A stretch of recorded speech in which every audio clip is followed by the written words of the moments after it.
Bismillahirrahmanirrahim. Ibu-ibu di Nganjuk ini, ya apa kabarnya, sehat? Alhamdulillah. Suami aman? Aman. Kantong aman? Aman. Karena Bu Sri Mulyani sudah dimundur. Coba Sri Mulyani pancet, Masya Allah. Baik, kita mulai ibu-ibu sekalian. Kenapa di setiap pengajian kursi depan mesti kosong? Tidak boleh. Oh, tidak boleh. Siapa yang ngelarang? Boleh duduk depan, boleh.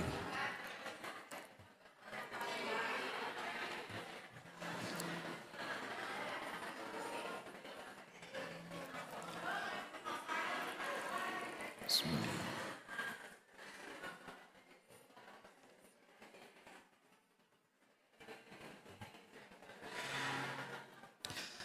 Assalamualaikum warahmatullahi wabarakatuh.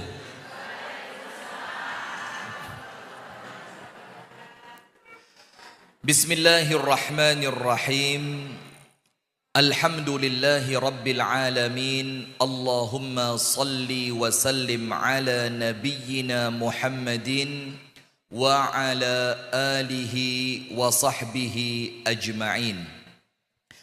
أعوذ بالله من الشيطان الرجيم يا أيها الذين آمنوا اتقوا الله حق تقاته ولا تموتن إلا وأنتم مسلمون اللهم أنت ربي لا إله إلا أنت خلقتني وأنا عبدك وأنا على عهدك ووعدك ما استطعت أعوذ بك من شر ما صنعت أبوء لك بنعمتك علي وأبوء بذنبي فاغفر لي فإنه لا يغفر الذنوب إلا أنت أصبحنا على فطرة الإسلام وعلى كلمة الإخلاص وعلى دين نبينا محمد صلى الله عليه وسلم وعلى ملة أبينا إبراهيم حنيفا مسلما وما كان من المشركين أما بعد اللهم إنا نسألك علما نافعا ورزقا طيبا وعملا صالحا متقبلا آمين يا رب العالمين. Ibu-ibu sekalian, jamaah majelis taklim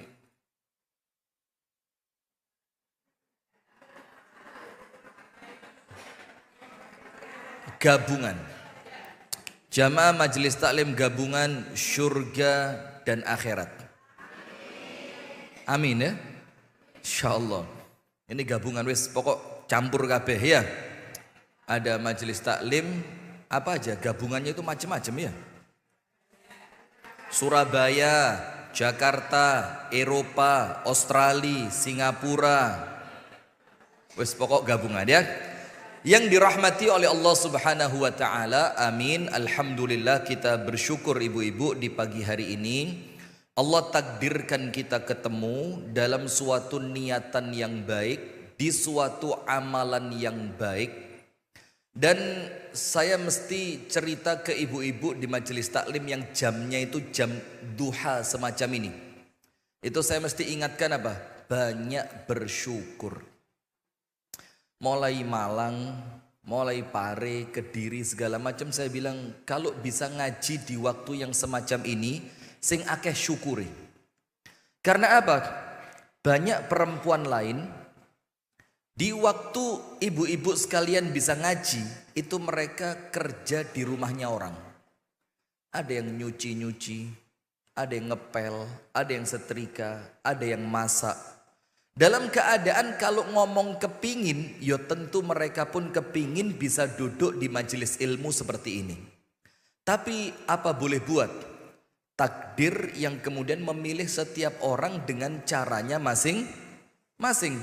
Maka ketika orang lain oleh Allah ditakdirkan tidak seperti Anda sekarang, dan kemudian kita ini tanpa usaha yang keras, yo ndak pakai ngoyo-ngoyo banget, tapi kemudian oleh Allah dimudahkan datang ke majelis ilmu seperti ini, maka kalau tidak bersyukur ini keterlaluan. Maka salah satu bentuk syukur kita itu apa? Dengan memperhatikan apa yang akan disampaikan dengan sebaik-baiknya. Kalau perlu nanti dicatat, kalau ndak bawa buku ndak apa-apa, ada YouTube. Ada apa? YouTube. Tinggal nanti dibuka lagi, Anda catat apa yang disampaikan, insya Allah ketemu. Jazakillah khair. Majelis taklim yang pertama, Dalailul Khairat Surabaya. Oh iya, maaf. Baru salah berapa huruf terus diprotes. Masya Allah. Ya, majelis taklim Dalilul Khairat, petunjuk kebaikan dari Surabaya. Mana Surabaya majelis taklim Samara? Tidak ada. Saya malah Samara tahunya ya. Dalilul Khairat Surabaya. Kemudian Mawaddah Kediri. Sudah saya boikot sekarang. Ngaji Ramid tok Kediri, Masya Allah. Kemudian Ummahat dari Jombang. Tidak usah tepuk tangan, biasa saja. Kenapa? Ummahatul Mukminat Jombang, Masya Allah. Kemudian para hadirat undangan yang diselenggarakan oleh pengajian Nirwana Nganjuk. Alhamdulillah. Maka kita bersyukur kepada Allah karena apa? Kita dipertemukan di tempat yang semacam ini. Kita niatnya bukan mau senam, bukan mau shopping, bukan mau makan-makan. Kita tidak mau arisan, kita tidak mau yang segala macamnya hiruk pikuk duniawi. Tapi kita duduk di majelis ini niat berangkat dari rumah. Kita mau mencari ilmu. Yang ilmu ini insya Allah adalah penerang hidup kita supaya kedepannya semakin baik, semakin terarah, semakin sesuai dengan apa yang diinginkan oleh Allah di dalam Al-Quran. Mudah-mudahan kita mendapatkan itu semua. Amin ya Rabbal Alamin. Salawat beriring salam semoga tercurahkan kepada uswah kita, Nabi besar, Nabi agung, An-Nabi Muhammad sallallahu alaihi wasallam. Baik, langsung saja karena waktu singkat 1 jam. Kita mau berbicara tentang ciri-ciri rumah tangga surga. Jadi rumah tangga yang ketika Anda masuk ke rumah tangga yang seperti itu Anda kerasa koyok surga temenan. Betul-betul orang yang ditemui menyenangkan, aktivitasnya aktivitas yang menyenangkan. Kemudian Anda betah di rumah seperti itu, gak kepingin keluar.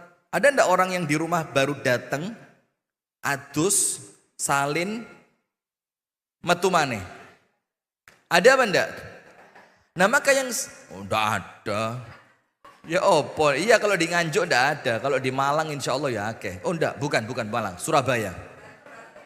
Batu khoyir, Masya Allah. Apalagi bentalipnya. Top, sabar ya, tenang. Sudah? Maka kita mau berbicara tentang rumah tangga. Yang rumah tangga ini menjadikan penghuninya itu merasakan rumah itu koyok surga. Dia ketika di luar kepingin cepat pulang. Ketika berada di rumah dia merasa rumah itu tempat istirahat yang sesungguhnya. Ketika dia harus keluar lagi dia merasa kok metu maneh yo. Bukan seperti perempuan sekarang yang digoleki apa? Acara balik pagi, wedangan sore, rahatan manten, apalagi manten pacar.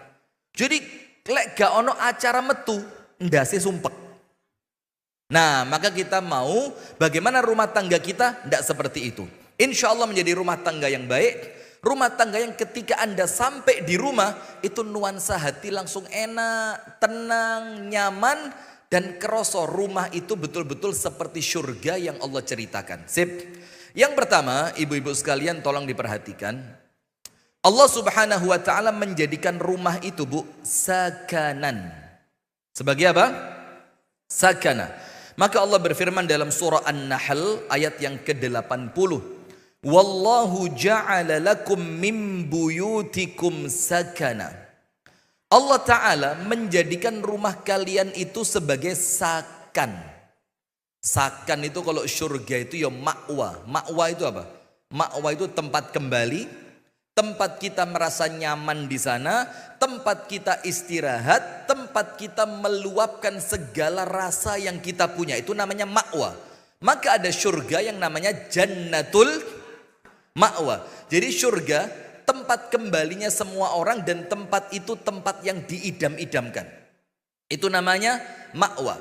Nah, sementara dalam surah An-Nahl Allah menyebutkan wallahu ja'ala lakum min buyutikum sakanan. Allah menjadikan rumah kalian itu sakan. Dan sakan itu tahu enggak? Satu akar kata dengan kalimat sukun. Sukun itu apa? Yang kalau digoreng enak itu, sedep, masya Allah. Apalagi itu apa itu? Itu sukun, bahaya itu ya. Sukun itu artinya diam. Tahu enggak? A, alif kasrah, I, alif dhamma, U, alif sukun, anun. Kalau sukun itu artinya berhenti.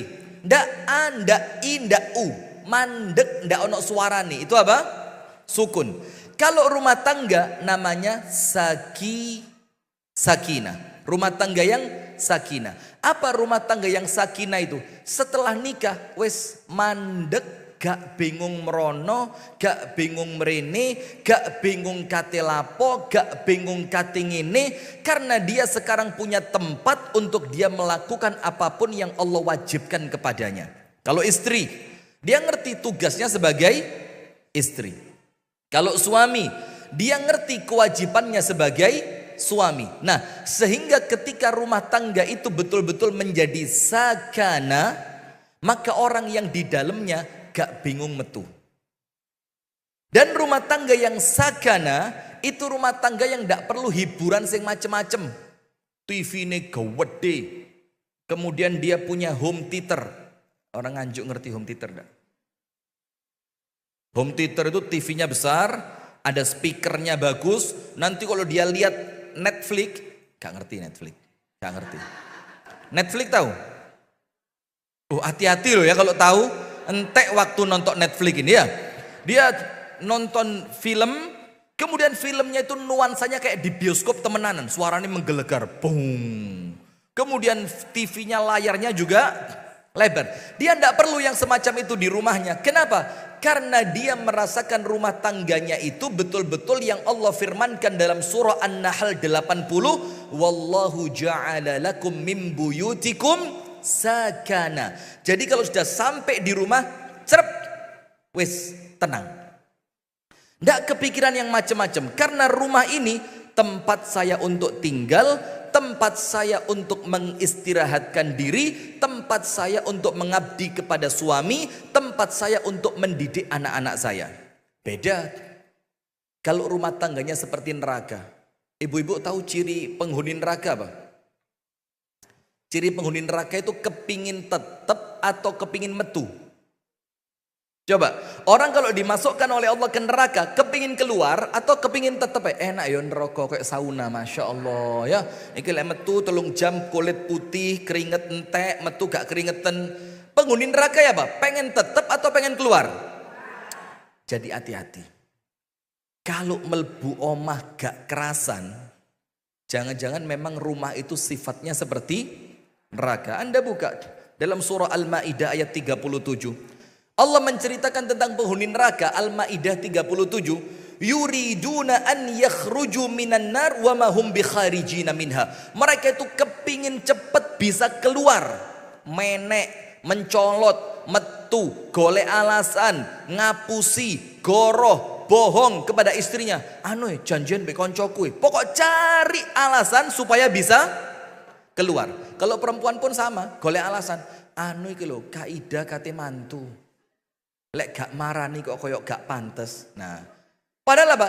Alasan tok sing penting iso metu. Jadi dia di rumahnya tuh kayak gak tenang. Nah, maka sekarang bedain. Kalau rumah tangga itu ibarat surga, maka menjadikan Anda ketika masuk atine ayam gak kepingin metu. Tapi sebaliknya kalau rumah tangga itu seperti neraka, Allah mengatakan apa? Yuriduna ayyakhruju minan nar, dalam riwayat, dalam ayat yang lain yuriduna ayyakhruju minha wa ma hum bikharijina minha. Kepingin metu dalam keadaan ketika dia keluar sumpeke gak akan hilang. Nah, sekarang ibu-ibu yang dirahmati oleh Allah Subhanahu wa taala, kalau kita ingin rumah tangga kita itu seperti surga, maka minimal ada beberapa faktor yang wajib masuk ke rumah tangga kita.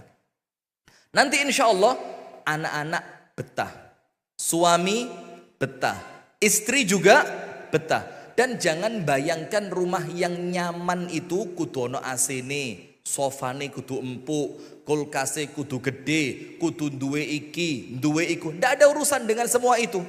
Nabi Muhammad rumahnya besar atau kecil? Besar atau kecil?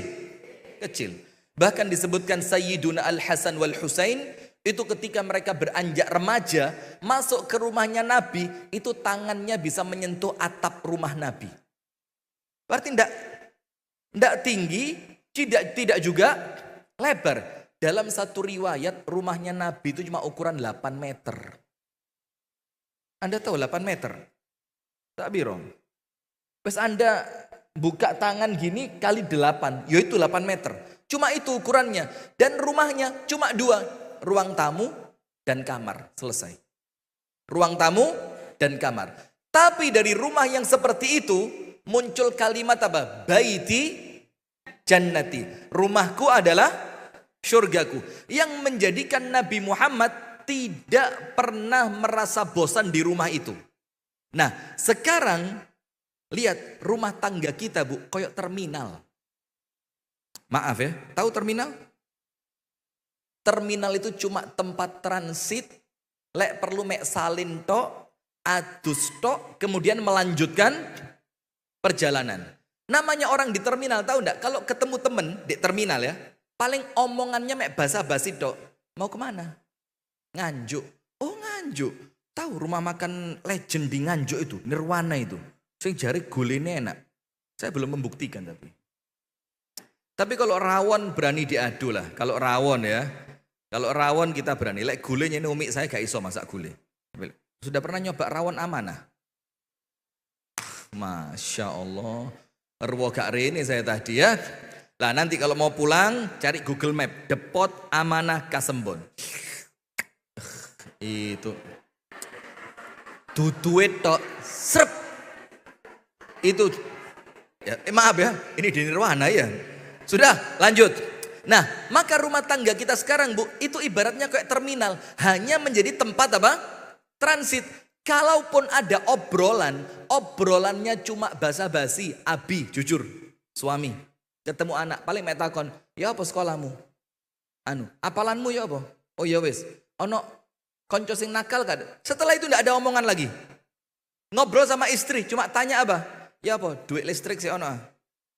Gitu gula ono, berasnya sih ono. Setelah itu tidak ada omongan lagi. Seakan-akan rumah ini hanya tempat untuk tidur tok. Melbu kari turu. Lah terus kalau rumah tangga melbu kari turu, nikmatnya di mana?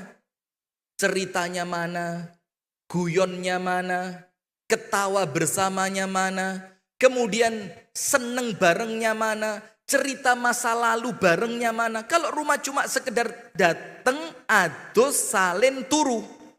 Tangi turu, adus, salin, metu. Lalu terus rumah tangga apa ini? Ini bukan rumah tangga, ini ibarat hotel. Coba rumah tangga kita sama hotel sama apa enggak? Hotel ada TV-nya? Ada. Rumah kita? Ada. Podo. Hotel ada tempat tidurnya? Ada. Rumah kita ada? Ada. Sama. Hotel ada makanannya? Ada. Rumah kita ada makanannya? Ada. Apalagi hotel ada toiletnya? Ada. Rumah kita ada toiletnya? Ada. Terus yang membedakan hotel dengan rumah apa?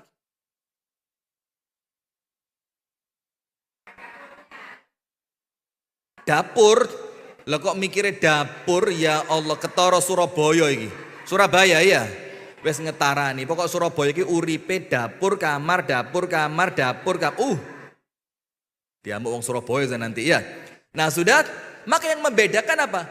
Kalau hotel, tidak ada ceritanya, tidak ono cerita-ceritoan, tidak ono pendidikan, tidak ada bagaimana mengingatkan anak untuk taat kepada Allah, tidak ada bagaimana suami mengingatkan istrinya untuk taat kepada Allah. Di hotel, tidak ada cerita suami ngelonggona istri, lek jilbaban sing genah.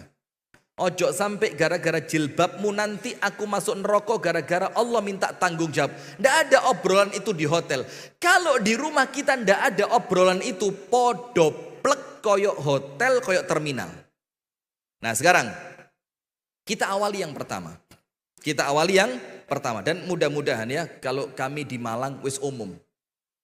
Tapi sekarang alhamdulillah mulai berubah sedikit demi sedikit. Alhamdulillah, karena perubahan itu langsung ya gak mungkin ya kan. Kita rubah sedikit demi sedikit. Ben bengi majelis dumna. Kalau di Pare Rebu malam, Z ikut.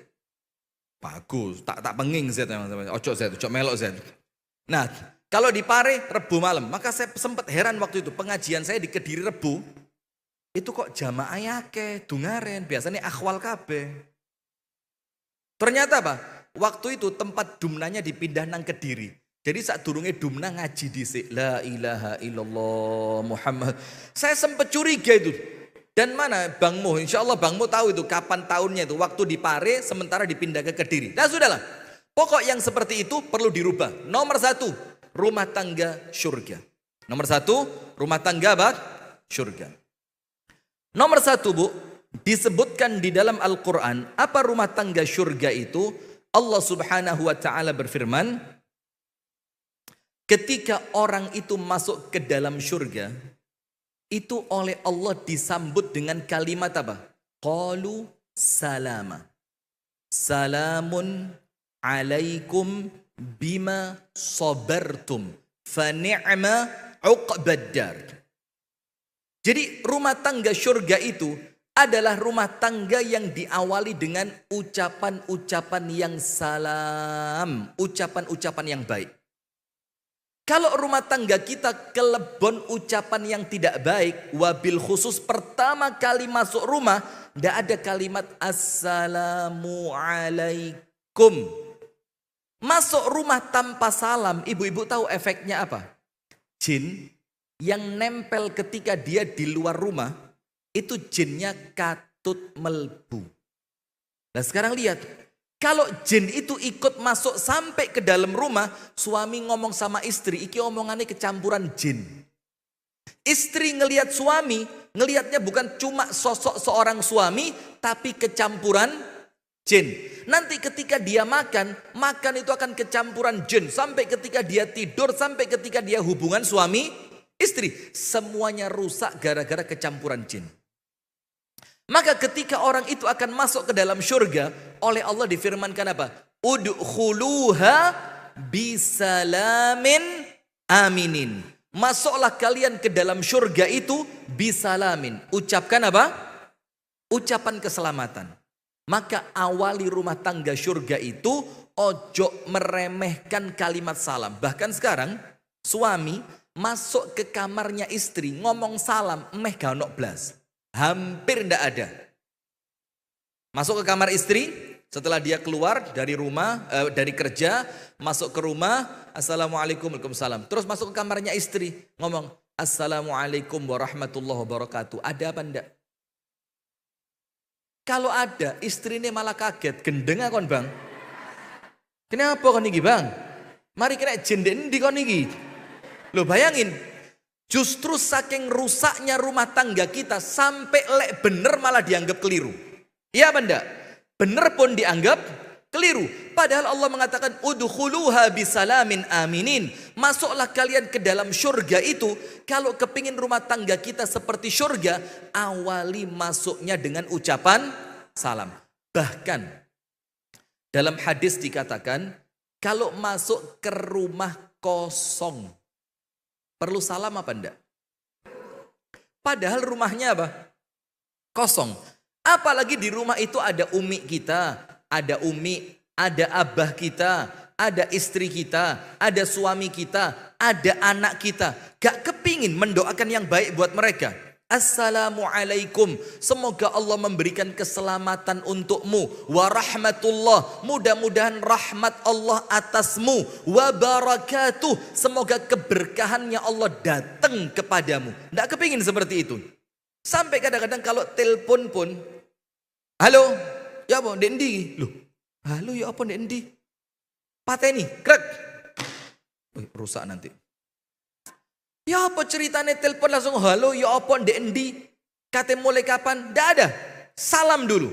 Karena memang ketika kita ingin menciptakan rumah tangga surga, ucapan salam itu prinsip yang pertama. Udkhuluha bisalamin. Maka para malaikat ketika orang-orang itu masuk surga, malaikat pun mengucapkan kalimat salam. Salamun alaikum bima sabartum. Keselamatan untuk kalian setelah sebelumnya kalian sabar di dunia. Fa ni'ma uqbaddar. Maka inilah balasan terbaik untuk orang yang dulu waktu di dunia sabar. Nah maka nomor satu, jangan meremehkan ucapan salam. Dulu waktu jidah saya masih hidup di Batu, itu kalau putune teko, moro-moro melbu, itu dikongkon metu maneh, metu. Disuruh apa? Assalamualaikum lengkap. Nak, metu sih nak. Ndak oleh melbu omah. Iki guduk melbu pasar iki nak. Iki guduk melbu stadion, kata jidah saya. Iki guduk melbu kolam renang nak. Iki melbu omah yang di dalamnya kita kepingin orangnya baik. Maka awali dengan kalimat Assalamualaikum warahmatullahi wabarakatuh. Nanti yang di dalam jawab Waalaikumsalam warahmatullahi wabarakatuh. Itu ciri rumah tangga surga nomor satu. Jangan pernah meremehkan salam. Ciri rumah tangga surga yang kedua, kalau kepingin rumah tangganya surga, berarti tidak boleh sama dengan neraka. Tidak boleh sama dengan apa? Neraka. Ciri penghuni neraka apa? Salah satu yang Allah sebutkan dalam Al-Quran. Wahum yastarikhuna fiha. Jerit-jerit. Apa jerit-jerit itu? Anduk! Ya apa ini? Satu anduknya teles. Nanti si istri neriakin suami. Setala anduknya jokono. Joko dewe. Nanti si anak denger. Oh ternyata cara komunikasi itu kudu banter. Akhirnya anaknya melok banter. Bi, wes telat lo bi, gak ndang dinterno. Anaknya banter. Ketika abi ngomong, lapo kan jerit-jerit. Loh, nyeneni arek jerit dengan cara podo. Lihat apa? Ini anaknya marah sama abinya diingatkan dengan cara sama-sama. Itu neraka. Tidak mungkin bahagia orang yang di rumah tangganya penuh teriakan. Maka rumah tangga surga itu tidak boleh sama dengan neraka. Neraka itu wahum yastarikhuna fiha. Dan mereka itu di dalam neraka jerit-jerit. Wah, ya Malik liyaqdi alaina rabbuk. Malik, bilang sama Tuhanmu, suruh bunuh aja sekalian. Wes gak kuat iki. Dan mereka teriak-teriak di neraka itu. Nah, maka kalau rumah tangga kita kepingin surga, jangan ada teriakan. Ibu-ibu pernah dengar enggak? Hadis Allah kirim salam kepada Ibunda Khadijah. Pernah dengar hadisnya? Allah melalui malaikat Jibril kirim salam kepada siapa? Khadijah. Kalau kita ini paling kirim salam tuh kok sapa? Kak, Bang Ahmad kirim salam. Oh iya, waalaikumsalam. Mek ngono tok. Ini salamnya dari siapa? Allah. Sekarang lihat, bukan cuma salamnya, tapi lihat sebabnya apa Allah kirim salam sama Khadijah. Saya mau tanya ibu-ibu. Ibu-ibu, Nabi Muhammad berumah tangga dengan Siti Khadijah berapa tahun? Saya kok Kediri aja sini-sini ya Allah, ya Allah. Kediri, Kediri tawadhu, ngasih kesempatan yang lain. Bagus, yang ngono loh, Masya Allah. Berapa tahun? Nabi Muhammad itu nikah umur 25, Ibunda Khadijah wafat, Nabi Muhammad umur selawe. 25, Nabi Muhammad, Siti Khadijah wafat, Nabi Muhammad umur 50. 25 tahun. Anda tahu 25 tahun ini tidak ada teriakan, tidak ada bantah-bantahan, tidak ada penolakan.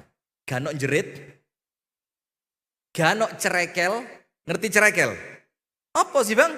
Gak iso, mosok ben riyo nang omahe umikmu terus. Kapan nang omahe umikku? Ndak ada. Dan yang ketiga, tidak ada penolakan. Apa yang dibilang Nabi iya. Tapi maaf, untuk dapat itu ono carane. Ndak tiba-tiba iya. Ibu-ibu tahu Siti Hajar ditinggal Nabi Ibrahim di mana? Di Mekah. Perhatikan ceritanya. Siti Hajar nikah sama Nabi Ibrahim. Setelah sebelumnya nikah dengan Saroh ndak punya anak. Nikah dengan Siti Hajar, tiba-tiba hamil, punya anak. Setelah punya anak, tas lahir procot. Ditunggu beberapa saat, sampai sekian bulan, dibawa sama Nabi Ibrahim. Ditinggal di mana? Di suatu tempat yang namanya Bakkah, sekarang namanya Mekah. Dibilang apa? Fi wadin ghairi dhi zar'in inda baitikal muharram. Di suatu lembah, maka panjenengan kalau ke Mekah, ya kalau umrah atau haji, mudah-mudahan semuanya Allah mudahkan, amin. Itu Mekah itu daerah paling rendah, jadi di cekungan. Maka kalau ada banjir pertama entek. Itu cekungan Mekah itu. Dan Allah menyebutkan kalimatnya gak ruwet. Fi wadin ghairi dhi zar'in. Di tempat yang tidak ada tanaman. Tidak ada apa? Tanaman. Kalimat tidak ada tanaman itu Bu, itu mengisyaratkan kabeh liyane gak ono. Kalau tidak ada tanaman, tidak mungkin ada air. Karena kalau ada air pasti ada tanaman. Kalau tanamannya tidak muncul, mana mungkin ada binatang yang bisa makan rumput? Tidak ada. Maka Allah mengibaratkan fi wadin ghairi dhi zar'in, di tempat yang tidak pernah ada tanamannya, itu menunjukkan tempat itu gak layak untuk manusia. Sudah, ditinggallah Siti Hajar di tempat itu. Ketika ditinggal Bu, pertanyaannya Siti Hajar cuma satu. Ya Ibrahim, Allahu amaraka bihada. Ibrahim, saya mau tahu satu saja. Gak usah macam-macam pertanyaan saya. Satu tok. Apakah kamu ninggal saya sama anak saya di sini? Ini perintahnya Allah. Apakah ini perintah Allah? Jawabannya Ibrahim apa? Iya. Pertanyaannya satu, coba dijawab. Apa yang menjadikan Siti Hajar secepat itu percaya kepada Ibrahim? Kok gampang percaya? Ditinggal loh ini. Nggak tahu kapan baliknya loh ya. Nggak tahu besok makan apa, minum apa, rumahnya dari tenda seperti apa, nggak tahu. Moro-moro dicol. Ketika ditanya Allah yang nyuruh, iya. Langsung sip. Idzan lan yudayyi'anallahu abadan. Kalau memang ini urusan perintah Allah, ngalio. Maka Allah tidak akan mensia-siakan kami. Apa sebabnya kok semudah itu percaya? Nah nanti, ojo saiki, cek Anda dengerin terus. Sip. Kita lanjutkan. Maka Siti Khadijah ini dapat salam dari malaikat Jibril. Ceritanya begini, malaikat Jibril turun, tung, ketemu Nabi Muhammad. Nabi Muhammad setelah mengucapkan salam segala macam, malaikat Jibril mengatakan apa? Ya Muhammad, aqri Khadijata minallahi assalam. Wa aqri Khadijata minni salam. Wahai Muhammad, sampaikan kepada istrimu Khadijah, kirim salam dari Allah. Dan sampaikan pula untuknya, apa itu? Kirim salam dari saya, yaitu malaikat Jibril. Tidak berhenti sampai situ. Ditambahi, wabasyirha. Berikan berita gembira untuk Khadijah itu, istri kamu. Depan Bu, depan. Iya, yang terlambat dihukum duduk depan. Iya. Dan berikan berita gembira untuknya. Apa berita gembiranya? Bibaitin fil jannati, satu rumah di syurga. Laisa fiha sakhabun wala nasab. Yang di dalam rumah itu tidak ada teriakan, kebisingan. Bising tahu bising? Bising itu apa? Jerit-jeritan, suara saut-sautan, macam-macam, kono jerit, kene jerit, kono ngomong banter, kene ngomong banter. Tidak ada itu. Wala nasab, dan di dalamnya tidak ada kelelahan. Sekarang pertanyaannya, Imam Nawawi menjelaskan kenapa ciri istananya Khadijah itu istana yang di dalamnya tidak ada kebisingan. Kenapa kok Allah ngasih buat Khadijah istana kok ciri yang disebutkan oleh Nabi Muhammad di dalam hadisnya tadi. Kenapa ciri yang menonjol istana itu di dalamnya tidak ada kebisingan? Karena kata Imam Nawawi, selama Khadijah hidup bareng Nabi Muhammad 25 tahun tidak pernah membuat bising rumahnya Nabi Muhammad. Gak tahu jerit, gak tahu nyentak, gak tahu ngamuk. Masya Allah. Surga apa enggak ini? Pantas enggak kalau Nabi Muhammad mengatakan baiti jannati? Pantas. Cerita yang lain. Imam Ahmad bin Hanbal. Imam Ahmad bin Hanbal itu, Bu, nikahnya telat. Umur 40 tahun baru nikah. Umur berapa? 40. Tapi karena dia seorang ulama yang terkemuka, milih wong wedok sopo wae gak mungkin ditolak. Maka Imam Ahmad ngomong sama khalatinya, sama khalahnya, bibinya. Ya bibi, saya sudah siap nikah. Karena sebelumnya Imam Ahmad sibuk dengan ilmu. Terus Imam Ahmad ngomong, saya siap nikah. Oke. Imam Ahmad ngomong apa? Carikan untuk saya perempuan yang kamu tahu saya inginnya seperti apa. Jadi ibunya sudah wafat, abahnya sudah wafat, tersisa bibinya. Bibinya masuk ke rumah salah satu orang di situ untuk melamar anak gadisnya dinikahi Imam Ahmad bin Hanbal. Umurnya 40. Sudah. Ketika masuk, di dalam rumah itu ketemu dua perempuan. Dua-duanya siap nikah. Dua gadis. Yang satu, Bu, Masya Allah, kayak wong Surabaya. Ayu, putih, lencir, rambutnya apik, motone apik, kulitnya bersih. Surabaya apa Kediri? Kediri dong. Nah, wes Masya Allah top. Mulai fisiknya, kulitnya, rambutnya, bibirnya. Katakan kalau bahasa kita, Bu, sempurna. Wes gak nyacat blas. Tapi perempuan ini agamanya kurang. Ilmunya kurang, ibadahnya kurang. Tapi yang penting fisiknya apa? Bagus. Ya, sekarang coba. Yang dipilih kudu apa-apa nih, delokan ayu apa gak? Subhanallah. Jadi kita ini ngomong yang penting akhlaki itu pas pengajian tok. Pas pengajian tok. Lek wis temenan ono sing ngelamar kerja apa? Abimu sapa? Engko dicek abai sapa iki? Tajir apa gak? Oh, ya wis gak apa-apa lek ngono wis gak. Tapi anu lho Kak, lek bengi gak tau mulih, gampang sing penting tajir dhisik.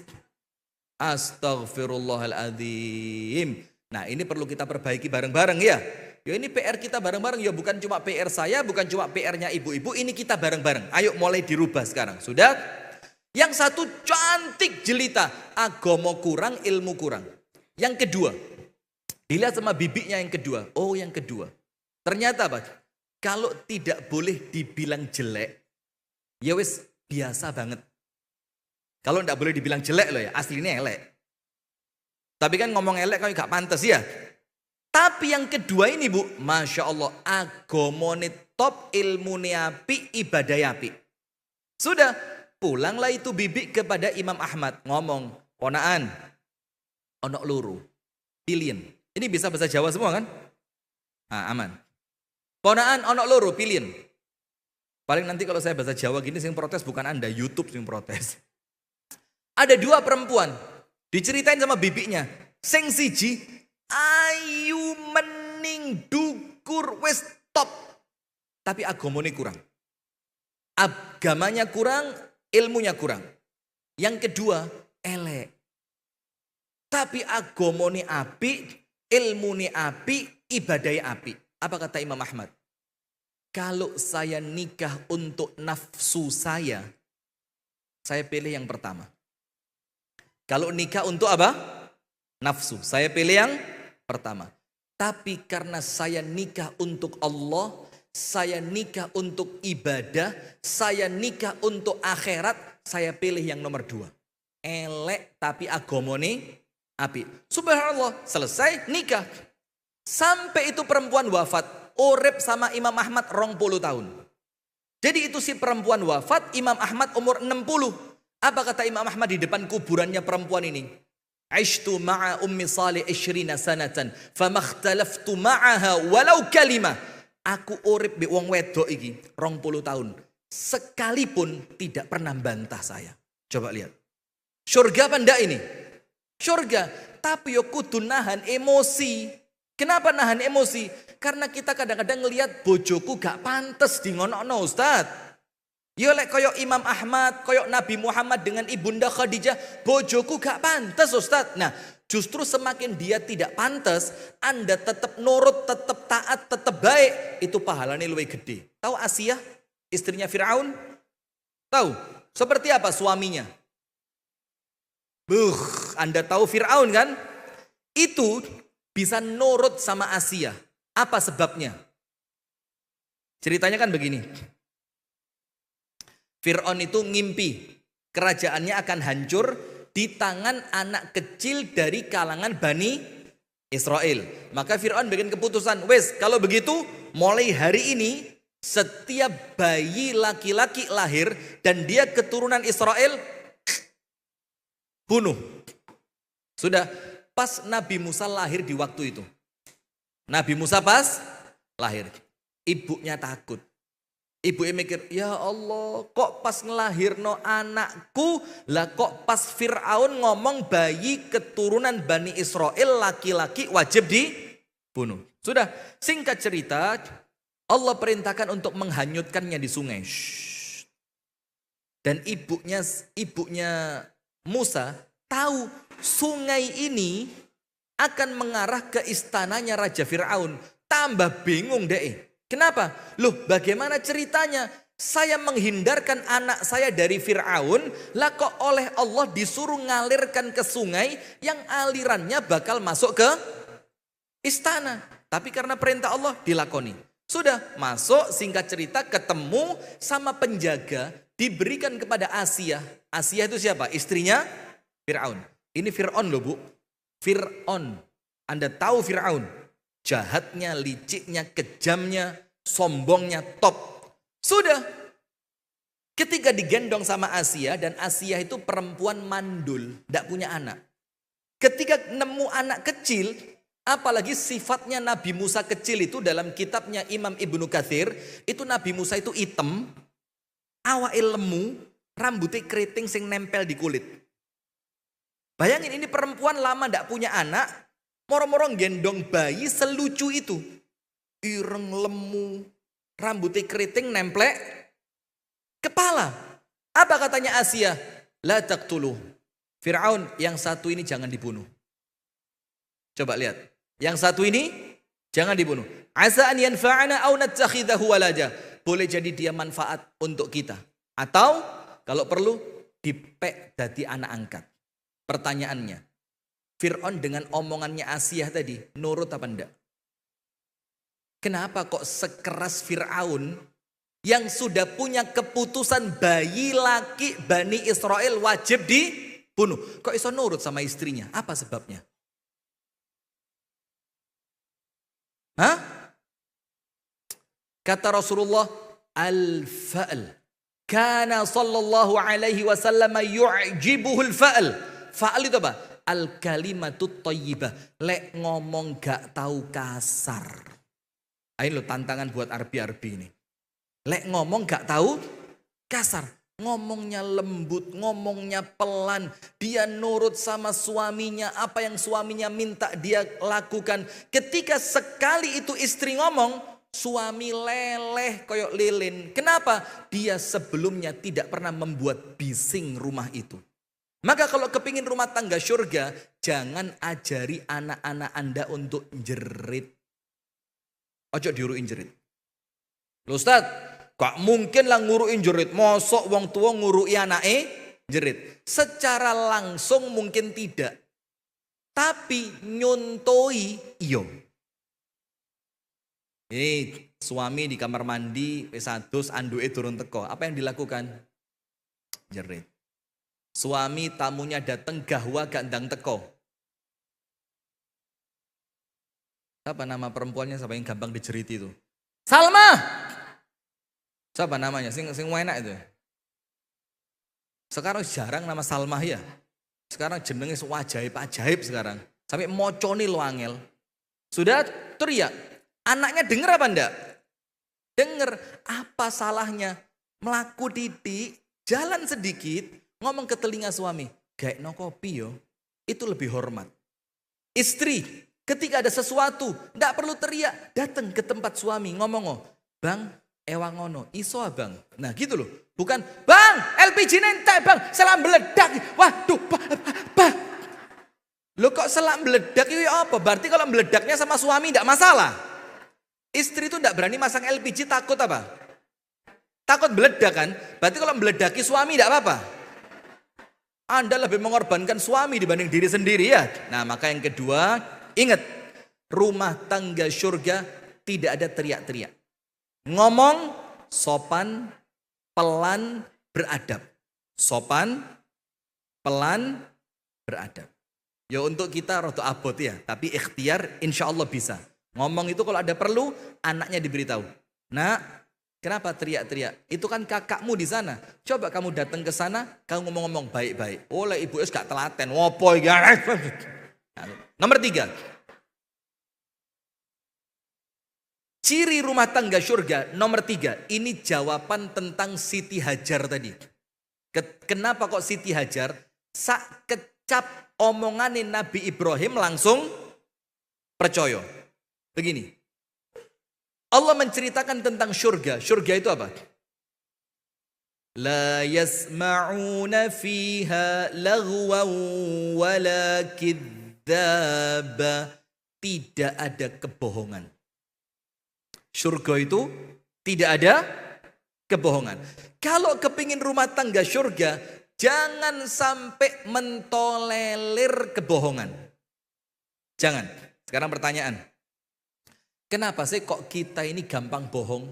Atau pasangan kita bohong? Atau anak kita bohong? Kenapa? Ada 3 hal. Kenapa orang itu gampang bohong? Ayo bu, Anda yang sering-sering goroh ini loh. Coba kenapa kok goroh itu apa? Faktor pendorongnya Anda kan sering kan?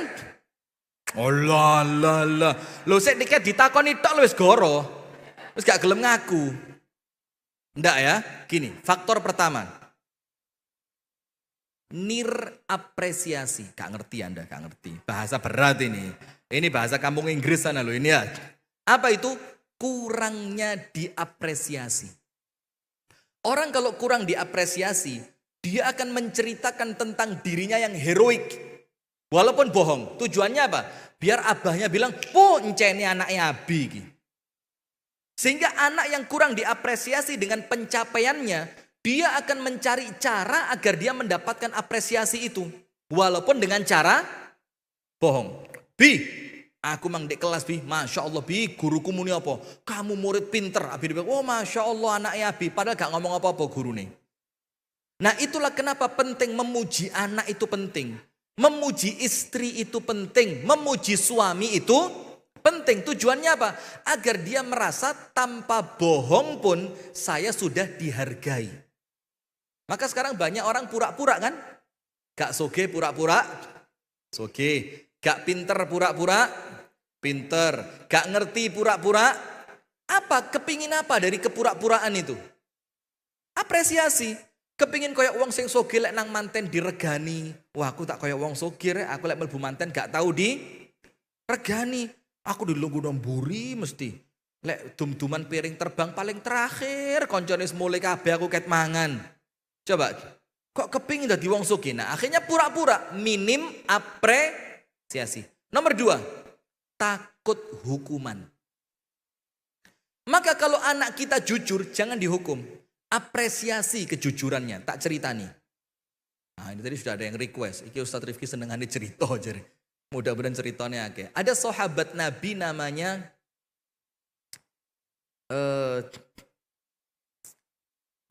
Khawat. Namanya Khawat. Namanya siapa? Khawat. Khawat ini ikut safar bareng Nabi. Sepulang dari safar istirahat. Di rombongan safar itu ada perempuan, ada laki-laki. Di suatu pagi ketika rombongan siap-siap mau berangkat balik safar lagi pulang ke Madinah. Khawat itu ngelihat rombongan perempuan duduk-duduk. Ada yang masak, ada yang bersih-bersih, ada yang siap-siap. Khawat lihat, tuh wong wedok, ayu-ayu. Apa yang dilakukan? Salin kelambi. Ganti baju bagus. Minyak wangi. Digerucuk 3 liter, digerucuk no kabeh. Sudah, Khawat duduk di sebelah perempuan tadi. Melok ngobrol. Rasulullah lihat. Rasul tanya apa? Ma bika ya Khawat? Khawat, kamu ngapain? Ya Rasulullah, farra ibili. Ya Rasul, untoku hilang. Saya kesini tadi nyari unto. Padahal tidak ada unto hilang. Saking apanya? Takut dihukum. Sudah, Rasulullah bilang, ya sudah Khawat, kalau memang untamu hilang, segera cari. Muter deh, kabur. Sudah, setelah rombongan beres, mau balik ke Madinah. Ini rombongan mau jalan. Rasul tanya ke Khawat, karena Rasul dari awal tahu dia bohong. Wes seru mulai awal bahwa dibohongi. Rasul tanya, wajadta ibilaka ya Khawat, untamu ketemu durung? Bingung Khawat, waduh unta mana? Belum ya Rasul. Apa Rasul bilang? Jangan buru-buru pulang, cari dulu, unta itu mahal.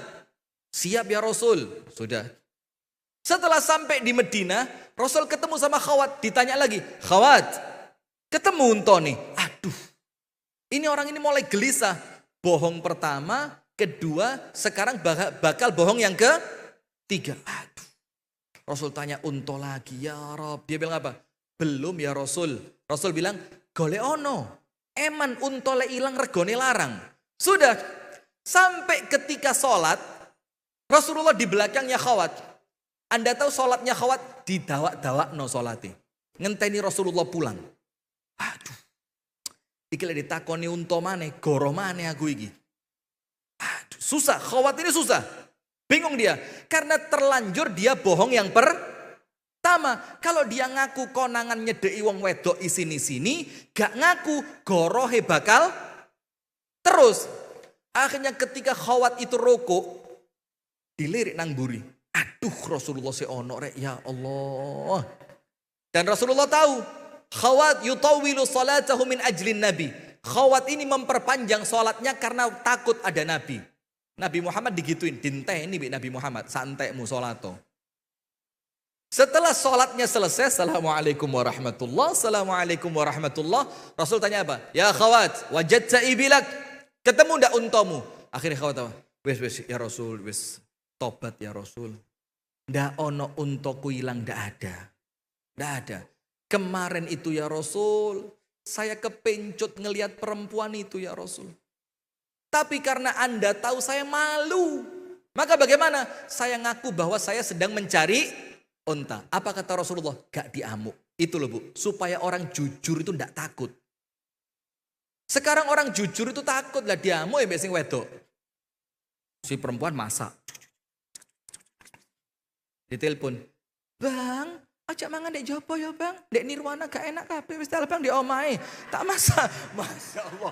Wah ini bahaya ini ya. Wes Bang iki tak masakno sego goreng senenganmu iki Bang. Tak kei pete ono iwak asine Bang. Waduh lengkap wes Bang. Oke kata si Bangnya tadi. Sudah. Ketika dia mau pulang dari kantor, ternyata temennya di kantor ulang tahun. Ada makanan. Sama temennya diajak makan bareng. Dia kepikiran istrinya. Waduh. Istriku masak. Akhirnya apa? Sama temen sungkan. Semangan aja sampai konco wis timbang diwara gak akrab, timbang diwara gak setia kawan segala macem. Nanti urusan istri gampang lah belakang. Pulang ke rumah, istri ngenteni sego goreng munjung. Bang mangan. Gak ruwet tengku kok pas iki Bang. Lawara perih nemen. Kenapa itu suami kok berani bohong seperti itu? Karena dia tahu lek jujur dipangan besing wedok. Kan wis tak telepon. Ojo mangan. Akhirnya suami berani apa? Karuan goro timbang diamuk. Karena dia trauma. Pernah jujur sekali disikat. Nah maka kalau ada orang jujur Bu, diapre. Balik Khawat. Apa kata Rasulullah setelah Khawat tadi ngaku? Waktu sisa 3 menit.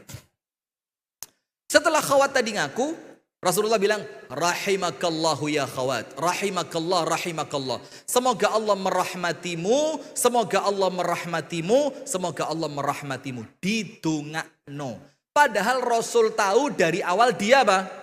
Bohong. Ketika selesai perbincangan itu, khawat ditanya sama Rasul, ya khawat, kaifa abuka, bapakmu kabari ya opo. Dialihkan pembicaraan supaya anak ini gak salah tingkah. Setelah kejadian itu Bu, baru sekitar 7-10 hari ke depan Rasulullah mengucapkan satu hadis.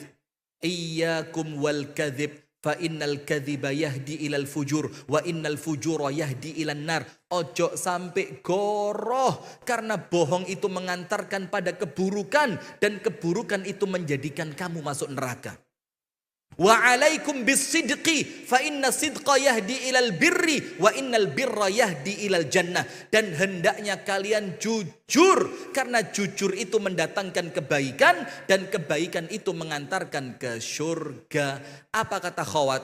Ini loh akhlaknya Rasul, kata khawat. Coba Rasul mau ngomong seminggu yang lalu di depan saya. Tapi Rasulullah ngeregani saya. Setelah keadaan selesai, suasana mereda, baru Rasul mengingatkan saya, ojo goroh, jangan bohong. Nah, maka kalau kepingin rumah tangga kita itu baik Bu, jangan ada kebohongan. Yang pertama, kenapa orang bohong? Minim apresiasi, dia kepingin menunjukkan jati diri, kepingin dilem. Nomor 2, takut hukuman. Yang ketiga, faktor kebiasaan. Bohong satu cukup? Enggak.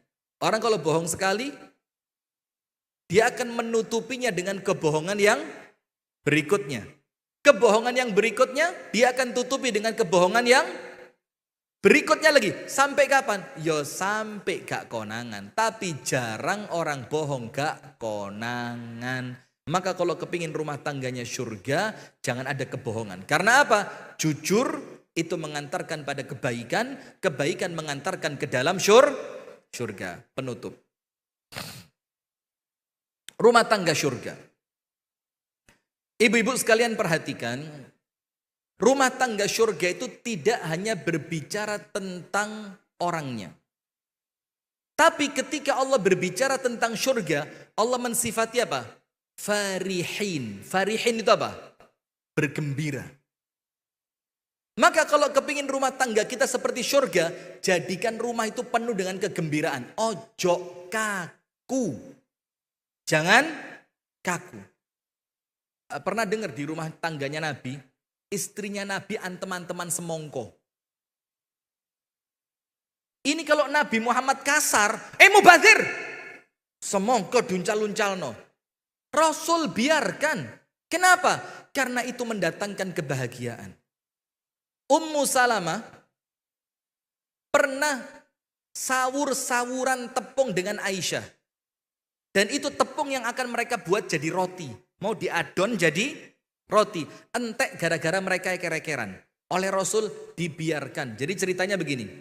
Suatu hari Rasulullah duduk di rumah ibunda Aisyah. Ummu Salamah datang. Kemudian mereka berdua saling bantu bikin adonan roti. Nggak tahu ada masalah apa, Aisyah narik tepung, diurapno, bruk ke wajahnya Ummu Salamah. Ummu Salamah takut sama Nabi karena Ummu Salamah tahu Aisyah begitu dicintai. Noleh Ummu Salamah. Maksudnya apa? Oleh gak tak bales. Rasulullah bilang apa? If'ali ma syi'ti. Lakonono sak karepmu. Seneng. Cukup luwe akeh. Sret. Sampai terakhir tepung itu habis, hanya mereka gunakan untuk saling melumuri wajah mereka dengan tepung. Itulah keceriaan dalam rumah tangga. Rasulullah ngelihat ibunda Aisyah masih kecil punya boneka kuda. Tapi lucunya kudanya ibunda Aisyah ono suwiwine. Rasulullah tanya, "Ya Aisyah, jaran apa duwe sayap iki?" Ibunda Aisyah bilang apa? "Ya kuda saya." Rasulullah bilang, "Oh ya sudah kalau itu kuda kamu PN wis." Bahkan tidak jarang teman-temannya Aisyah itu diajak main ke rumahnya Nabi Muhammad oleh Siti Aisyah. Tujuannya apa? Rumah tangga biar ceria. Kenapa? Jangan sampai rumah tangga itu anak ketemu bapaknya angker. Waduh, anjing galak datang. Waduh. Sekarang lihat. Anak zaman sekarang, Bu. Kalau orang tuanya kasar, dia punya banyak tempat untuk pergi keluar. Zaman biyen gak ono, zaman dulu bapak ibu umi abai kasar, metu nandi. Wong kebon kabeh. Karuan nemoni bapak kasar timbang makhluk halus. Iya, daripada ketemu makhluk halus karuan mbek abah sing kasar ngene iki. Paling mek pore meneng di kamar mbek nangis. Ndak ada nulis status, kenapa harus aku? Tuhan, bisa ndak ganti abah? Ndak ono nulis status zaman biyen. Tapi aman. Kenapa? Selama anak itu masih di rumah, aman.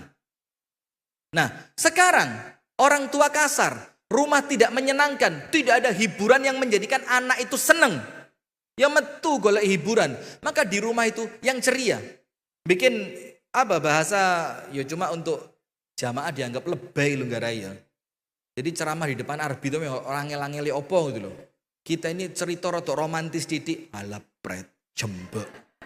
Ngopo gila. Lah itu lo nggarai.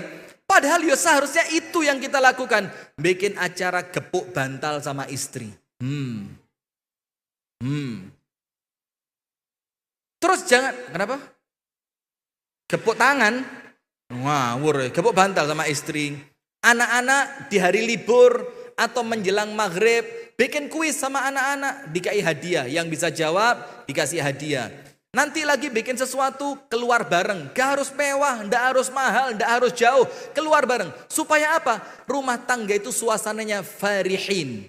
Menyenangkan seperti surga. Nah, maka kalau kita bisa dapat semua itu ibu-ibu sekalian, insya Allah rumah tangga kita akan Allah jadikan sebagaimana rumah tangga surga. Baik ibu-ibu sekalian, karena waktu juga yang membatasi, maka insya Allah lah mudah-mudahan ada pertemuan-pertemuan yang berikutnya.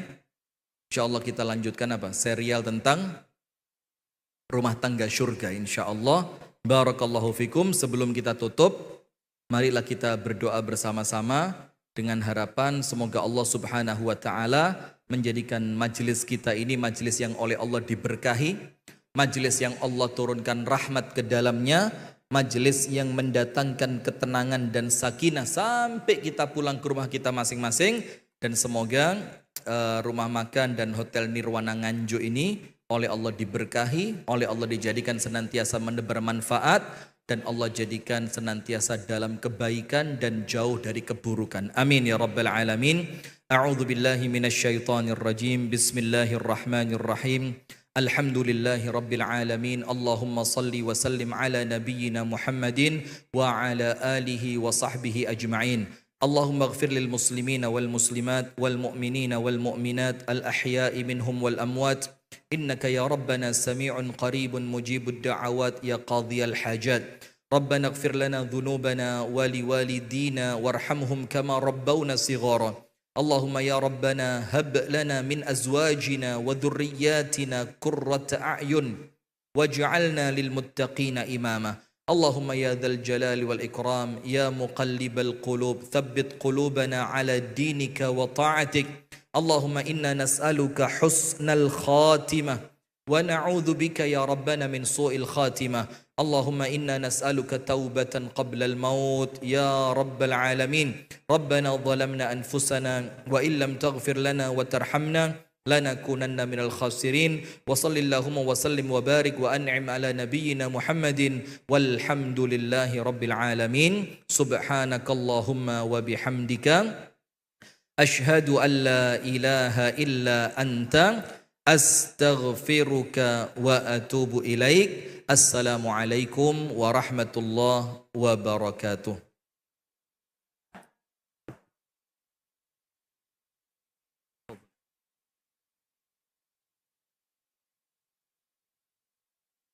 Video ini dipersembahkan oleh